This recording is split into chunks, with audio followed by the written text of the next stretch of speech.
You can use inheritance features when you have geometry and features that you would like to transfer from one design model to another. Inheritance features are often used to inherit casting models into a machining model. Features required for machining the cast part are then added or edited within the machining part.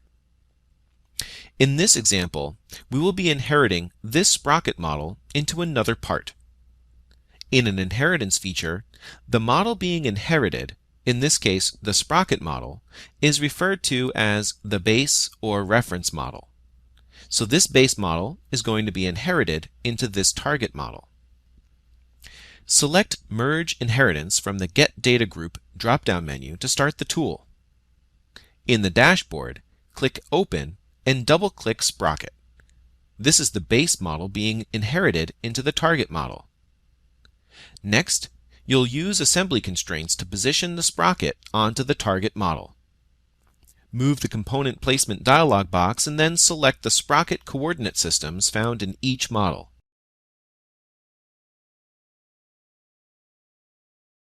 Preview,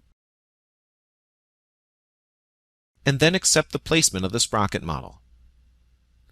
In the dashboard, toggle on the inheritance option. If you forget this step, the model is going to be merged rather than inherited into the target model. A merge type feature is similar to an inheritance, but it doesn't contain the flexibility of the inheritance type. In the Options tab, click Varied Items.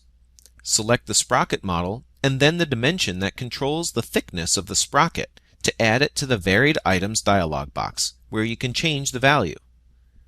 In this case, we're going to change it to a new value of 15. This means that even though the sprocket part is 8 millimeters thick, it will vary from the original and be inherited as 15 millimeters thick. When the feature is completed, we can see that the sprocket is much thicker than the original part it was inherited from. To open the sprocket part, right-click the External Inheritance feature in the model tree and select Open Base from the pop-up menu. On this part, we can edit the pattern to control the number of teeth on the sprocket.